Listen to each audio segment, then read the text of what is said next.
Hello, my name is Doris and I am Little Bird Products. Welcome back if you've been here before. Thank you for returning. And if you're new here, thank you for joining us. Oh, don't forget to subscribe. It really does help the channel. What I wanted to do today was a couple of things. I wanted to let you know the results of my little survey where I'd asked you a couple of questions. I asked you to pick your favorite color from a group of 6 sheets and a favorite one, and your favorite dress pattern out of 4. And also I had 5 bloomers where I called my traveling pants. I asked you to pick your favorite traveling pants. Well, the ones that predominantly everybody liked the fabric number 2. And that was my favorite too. That actually, I don't think I told you, that really wasn't a sheet. It was some fabric, and I think it's lightweight silk, but it's really special fabric that I've had for a while. And like a lot of things, I have no idea where I got it. And that was everybody's favorite fabric. But everyone picked, well, there was a variety of dresses, but the one that was predominantly picked was one that had short sleeves. There were 2 with sleeves and 2 that were sleeveless. Well, I'm happy to tell you that I did almost finish one dress, and I'm working on actually 2 of them. I'm working on a sleeveless one, and that's the one I'm making out of fabric number 2, your favorite fabric. And I'll show you how I got along with that and where I had to stop, because sometimes when I have a design question and I'm not sure what I want to do, I really need to stop and think it over. I don't want to rush myself through it because it is beautiful fabric and it's the very last of it. I didn't have enough to make a dress with sleeves in. And I am making a dress, one of the dresses that does have sleeves. However, I'm not exactly sort of kind of using the pattern that I had shown. You know, with Tina Given's patterns, they allow you to use some imagination and creativity. Part of that is because her instructions are a little slight, but that's all right for those of us who've been sewing a while. Usually you can figure it out. So I'm sad to say I didn't get either dress completed, but I will show you what my thoughts are. And I am excited about both of them because I think they're going to turn out really nice and unusual. And back to the short sleeve one, I'm going to say I am Frankensteining that pattern. There's about ideas that I got from 3 different Tina Given's patterns that I'm hopefully going to be able to combine into one pattern, and I'm excited about it because I plan on using it to upcycle some of my graphic t-shirts.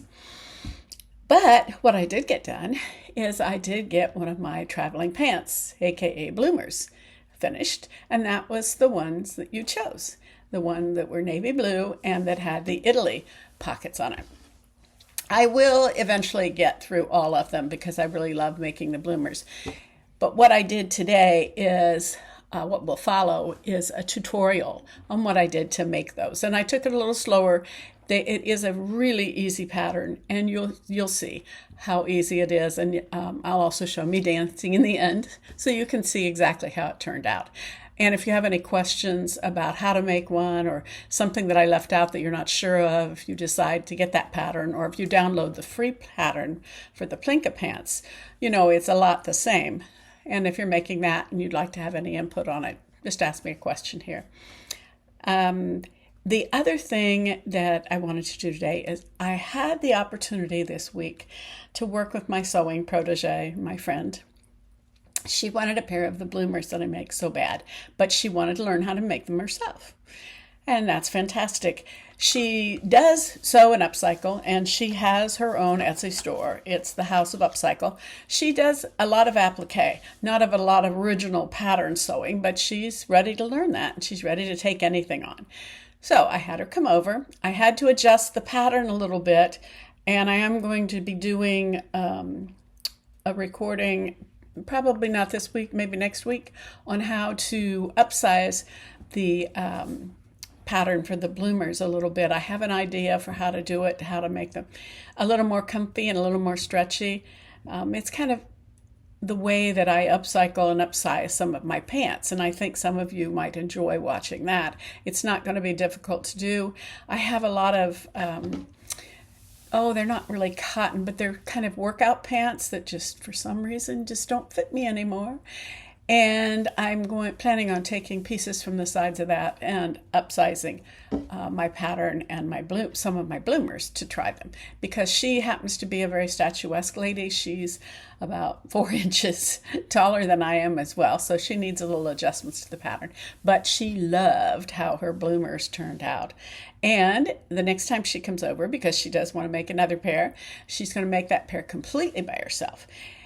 But I'm making a short story long here. As a part of that, having her in my sewing room and actually doing a sewing project while I was there, I noticed some things that a lot of us, we just take for granted when you've been sewing for over 50 years. There's just things that, when I showed her a couple of things and she says, "Oh, I didn't know that. Oh, why did I not know that?" So I thought it might be a good idea that every time I post one of these videos that I give you a little sewing tip. And it's just something I learned or something that's in my head that maybe you don't think to say to anybody else, and you probably already know it, or maybe you don't. And maybe you have some fantastic little sewing tips of your own that you'd like to share. So when I finish shattering and after you see my tutorial and stuff, in the end, I will share just a little tip of the day. So if you hang around to the end, I'll do it right before I'm dancing. Hopefully I remember to do it. Sometimes I forget when it takes that long. But I have it written down right here. And I have to make sure that I have everything down that I wanted to talk about. The voting, what you picked, fabric number 2, the sleeves on the top, and the bloomers. Anyway, hang around. Watch the bloomer tutorial. Let me know what you think. And thank you all who gave me comments and contributed. I really do appreciate it because, just sitting here and sewing on my little lonely, the only one I have to give feedback is my sewing protege, and she helps a lot, and I sure do appreciate it. But you're my major audience, and I like to do what you want to see. So hang around and watch for the tip of the day at the end. Thank you. Set up right. Bye. By popular demand,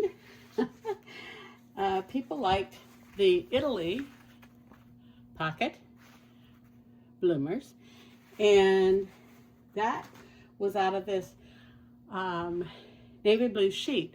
Now, the one thing about this, or not sheet, pillowcase, one thing about this pillowcase is you notice here in the crotch area, it's not quite a wide enough pillowcase for this. So what I did is I marked on the pattern this little crotch area. And what I'm going to do is after I cut it out, I'll take a little piece from here and I will add this pattern piece and add it to the crotch, and I marked here. And so what I'm going to do is cut this out, and I'll show you. It's such a simple pattern. It's great because once I get it cut out, then I'll be able to finish the pockets and then lay the pockets on it. And I'll show you that. I'll show you the layout. Then I'll go sew them on. And then I'm going to decide on embellishment. I'm thinking these first ones I'll make a little simpler and just use the pockets as embellishment. And then I'm thinking I have to find, I'm thinking about doing blue lace at the bottom for, I like lace. I like lacy ones. I could make them simpler and just do the, just do darts at the bottom to bring it in and kind of shape it more lantern-like. And maybe I'll do that for this first pair because they are a little longer, and I think that might look really cute. So maybe I'll just do the darts in there and for the lantern leg, and I'll show you how that works and how easy it is to do it with this pattern. And again, this is the Zelda bloomers from Tina Gibbons, and you can do this similar thing to any of the bloomer patterns, but I like this one because it's just one pattern piece. It's just you cut it twice. I have 2 pillowcases under here. Lay it out flat. So you finish your pocket, sew your pockets on. You can sew your lace on or do your darts. You sew up the inside leg, and then you put them together and sew the crotch, and there you have your bloomers. Oh, you have to finish the waist. So I'm going to do this one as super simple so you can see a super simple bloomer pattern. So I'll just leave this on and cut it out and show you what it looks like here. And I am going to leave the length on there. I see no reason to mess with the length. I will open this up though, because it does need to be opened up. And I'll just do that simple like this. Just run the scissors along it, because this is the bottom of the leg. And I'm going to keep all of the length so you'll have a nice longer pair of bloomers. Some people like them a little longer. And then you see how simple this is to do, and very inexpensive with your pillowcases, and you can finish it however you want. This is kind of nice because when I cut it there, I'll know right where I need to add that little piece. So that'll be a little complication that you don't have to do. I think this pillowcase is just a little narrower than normal.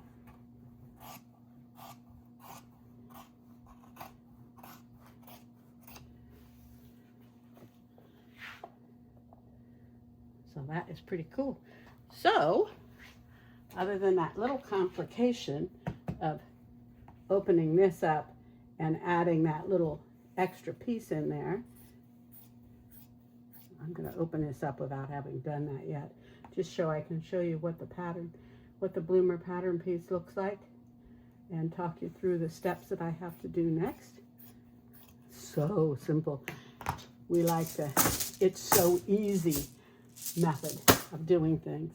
Okay, now what I do normally is I would mark on the pattern where these are, but I do know that these are approximately, I do them like 5 inches in from the edge to do my darts. There's that. Now I'll come back and do that little complicated piece, but I wanted to show you how easy this is. So this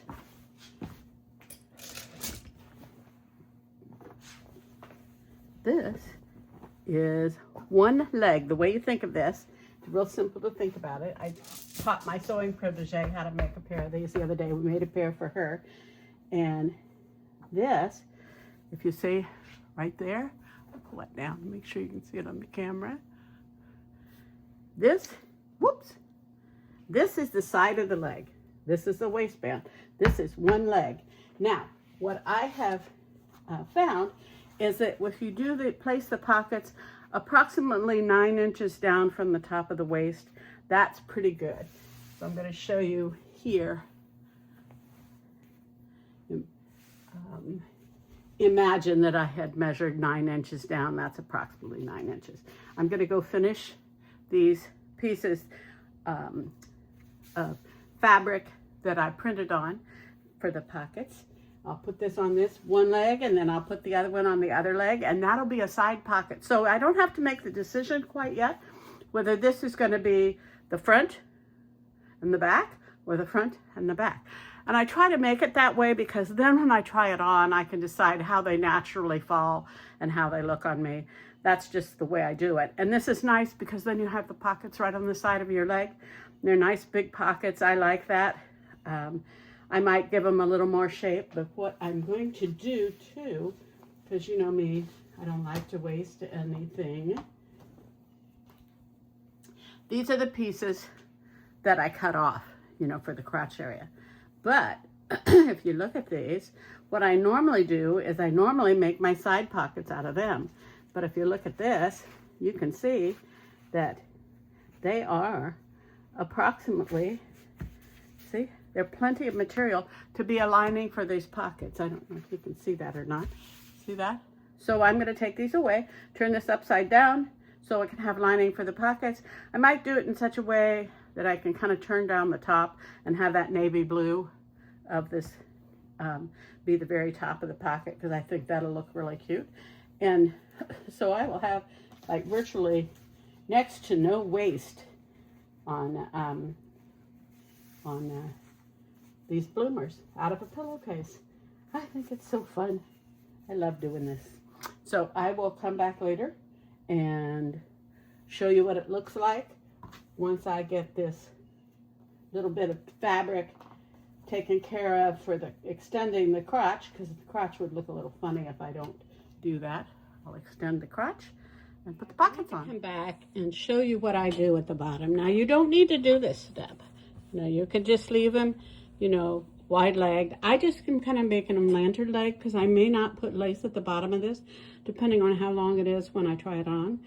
So what I did is I marked from the seam over 5 inches and up 5 inches, and I place just a chalk mark. And I did that here, 5 inches this way, and the same way on the other side, 5 inches this way, 5 inches that way, and I mark it.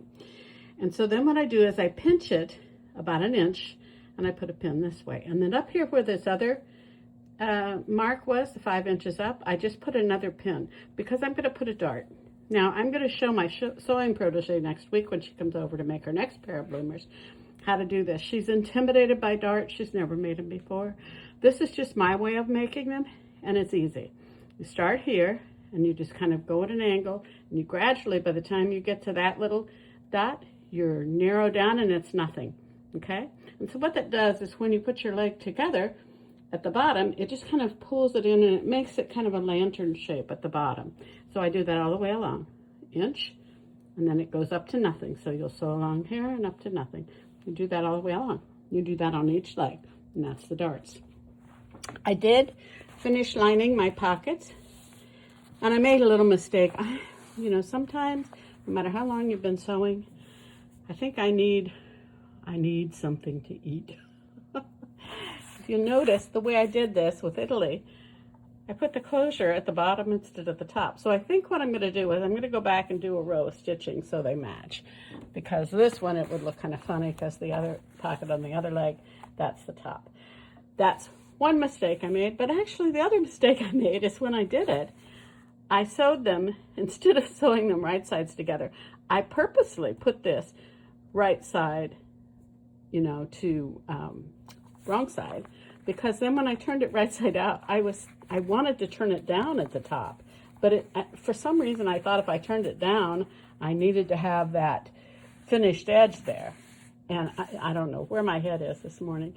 I think I need some more caffeine, but anyway, they'll look fine. I'll just do the stitching here and the stitching there. So even those of us who've been sewing for over 50 years can make mistakes, but you know, you can always do a save.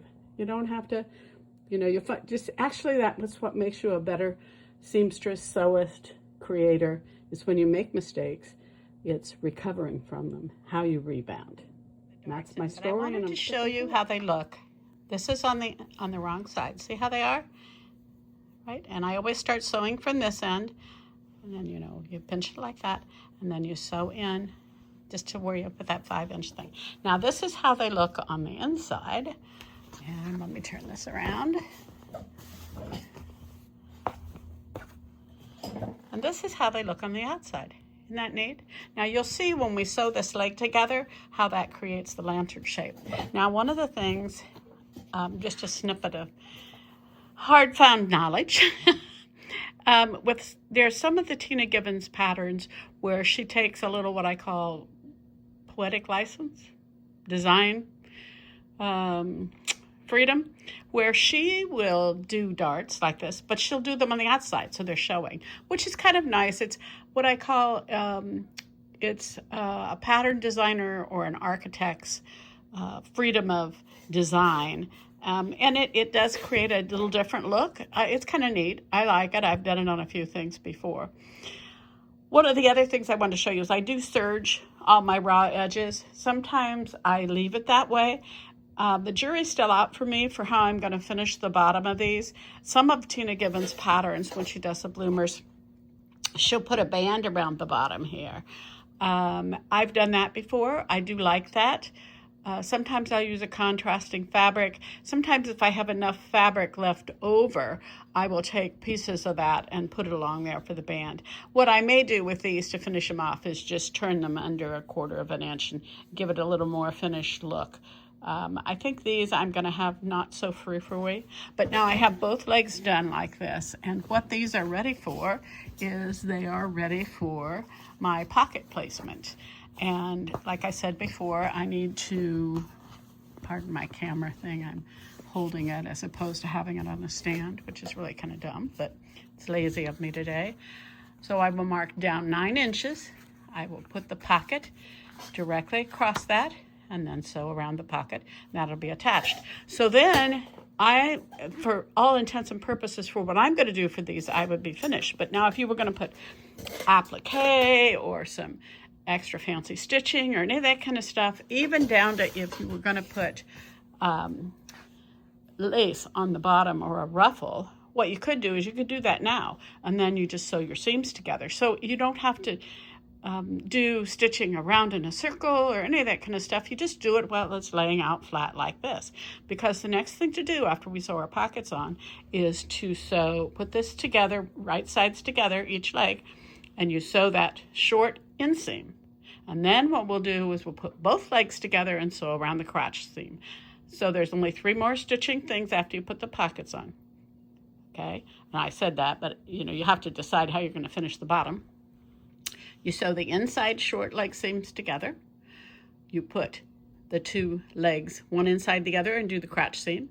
And then I'll show you how I finish off the top. I just roll it down a little bit and make a channel for my elastic to go through at the top. So basically that's finish the bottom, zip, inside seam, zip, zip around the crotch seam, and then roll it down at the top, stick your elastic in, and you're done. Voila, a pair of bloomers in less than the time than it takes to have your breakfast in the morning. Both legs, the inner leg of each pant leg sewn up to the crotch. Now the only thing that needs to be done is now sew the 2 crotches together. So what you do is, see how there's the pocket? You want to have the pockets kissing, so you put right sides together.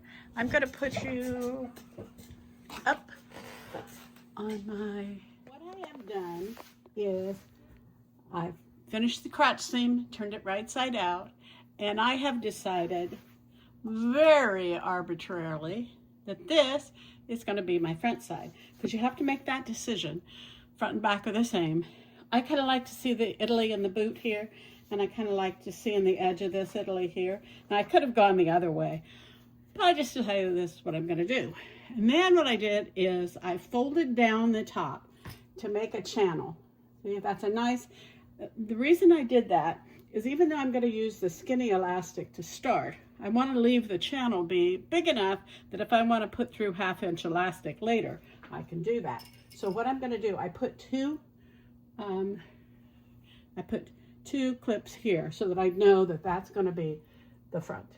Now the other thing is, here's the thing, just for me, a tip, that when I go to thread my elastic in, I'm going to thread it in this way, because when it comes around, I want it to hit the seams headed that way, because that way it makes it easier, to get past those seams when you're threading the elastic in.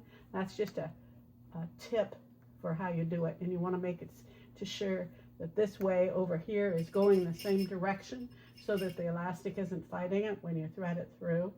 So that's an important thing. In the same way over here, it should be going that way, which it is, because if you don't, it's not that you can't get it through, it's just kind of a pain in the butt if you don't do it this way to start with. Okay, now what I'm going to do, see how I'm folding this down like this? I do a couple of things first. First of all, I sew on the other side. I'm just showing you here how I have it. What I'll do first is I will go around and I will do a stitch right here. Start here so that you can start away. You leave this open, this little part open, because you're going to want to be able to pull your elastic threaded through all the way around, and you'll start here threading it through and then come out here again. So what I'm going to do is I'm going to start here, I'm going to sew it here at the bottom, all the way around, and then I'll come back, give it a good press, and then I'll do a little top stitch up here at the very, very edge of the top so it doesn't roll down. So that's what I'm going to do right now, and this is the last bit of sewing, and then I'll show you the full bloomers. But let me show you what the legs look like. See that? Don't they look nice? See how they come in? I think I'm going to be real simple with this and leave them just like that, pinned on my mannequin. And you can see these don't have frou-frou lace on the bottom. They do have where that white pin is there. Behind that is the elastic tie. Here's this side. There's that side. I will try these on at the end and show you what they look like on. I'm pretty pleased with them. Didn't take long to make, so they're for sure traveling pants. Love them. Now on to cutting out the Christian slip dress by Tina Givens today. I was thinking about things that make Tina Givens patterns unusual and why I love them so much, but also what makes them a bit of a challenge. A lot of her patterns are over 56 inches wide, and this one is 52 inches. This is the widest part of it, and it's cut on the fold. And that makes it a little more challenging fabric-wise, because a lot of fabric, as you know, especially cotton, is 44 inches wide. So this fabric, I'm fortunate that I really love it. It's lightweight, and I can't remember where I got it, but it's not cotton. And I just realized that I have it on here, it's kind of directional, so I probably have it not the way that it should be to cut it, so I'm going to have to turn it around. But anyway, when you're working with Tina Givens patterns, expect to either use quite a bit of yardage of the fabric or find fabric that is wider. I am fortunate because a lot of times I'll use vintage sheets or beautiful sheets, or I'll use fabric like this. It's a little more pricey, although I happen to, where I get it, I usually get remnants and things where it's not as pricey. But it's beautiful to work with, but you have to keep that in mind. That's a thing to keep in mind with working with the Tina Givens patterns. This one I've had for a while because I used to have a subscription to her pattern club, and this is a Christian slip dress, and I like it because it's just two pieces, large pieces cut on the fold, and you put them together, and you do some, like with a lot of her patterns, you do some unusual things, you know, to change it. You can put ruffles on the bottom. This one, what I like about it is it has a crisscross adjustable tie strap around the neck and the back. So I've made it before, and I think I showed it here, and I'll show a better picture when I do this filming. I made it with a curtain, a lace curtain, and it really turned out beautiful. They're usually, you can make this kind of as an underslip or as an overslip.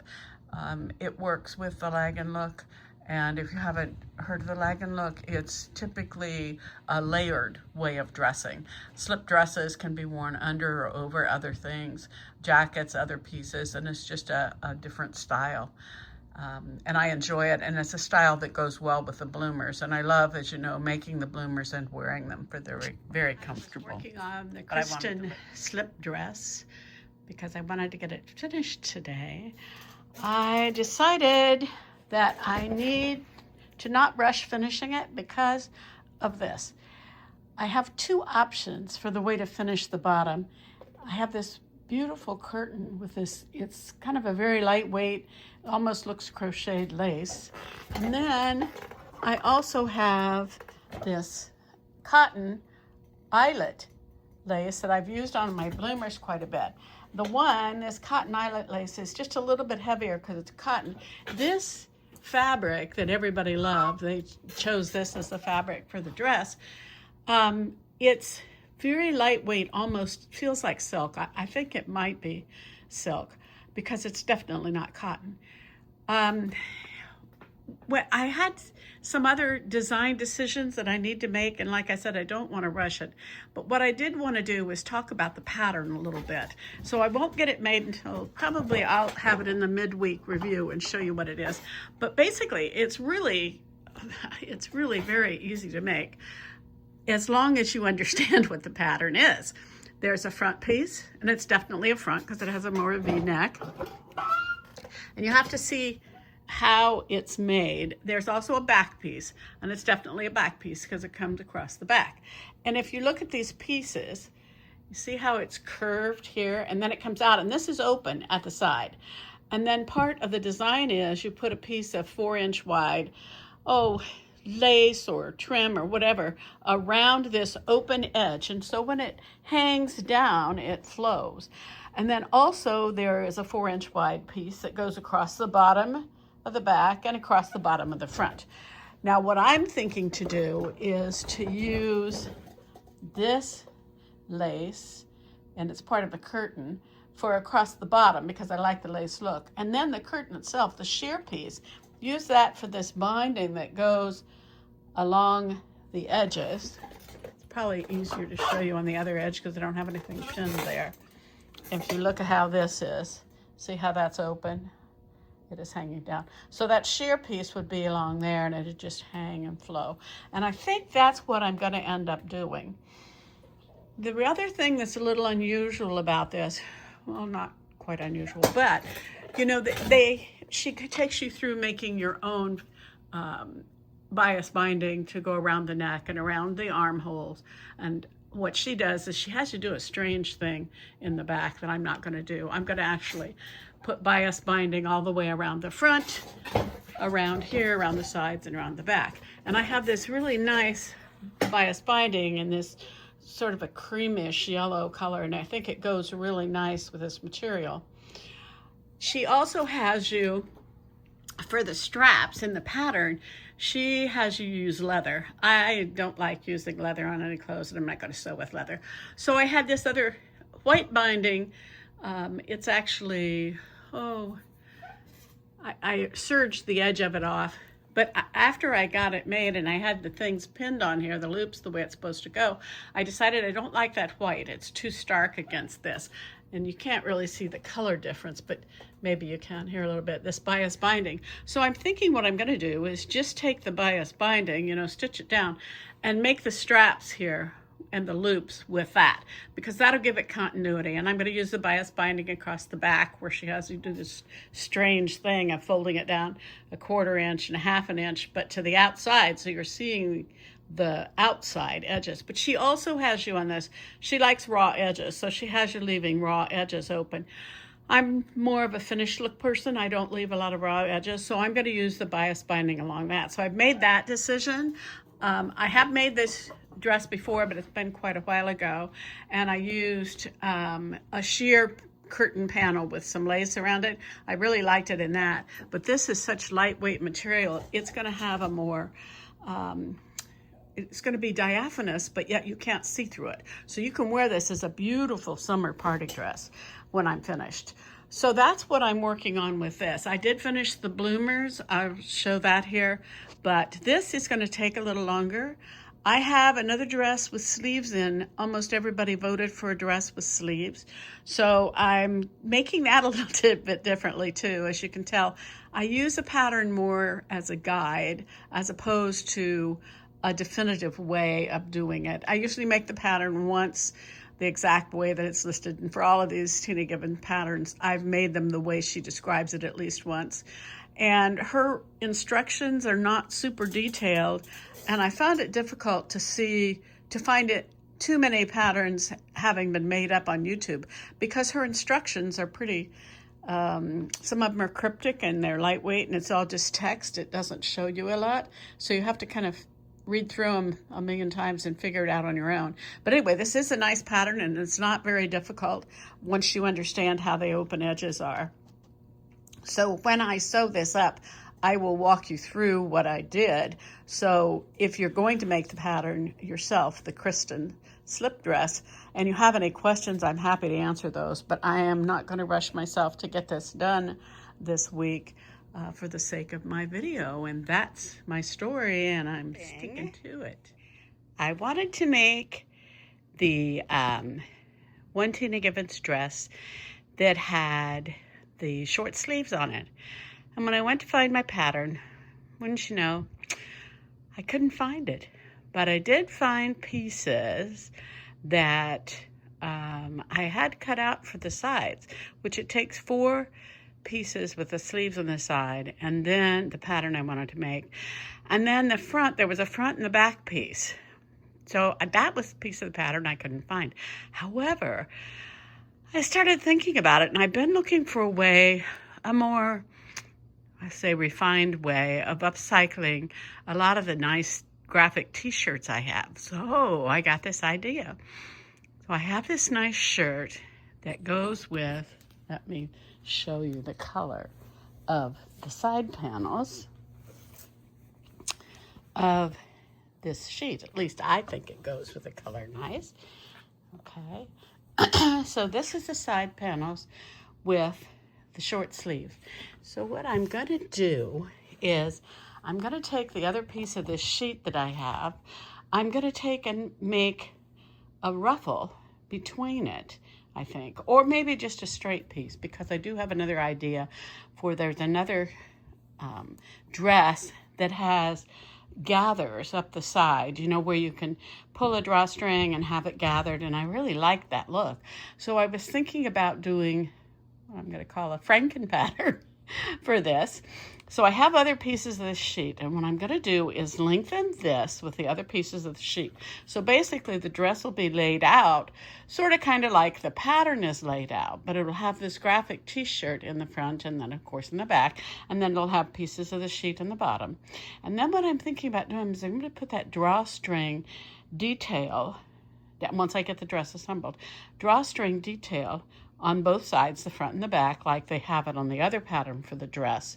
And I had never remembered the name of the dresses, but I'll put that in here. Because then you can drawstring it up, and basically you'll have an upcycled t-shirt dress with a sheet, and it'll have short sleeves.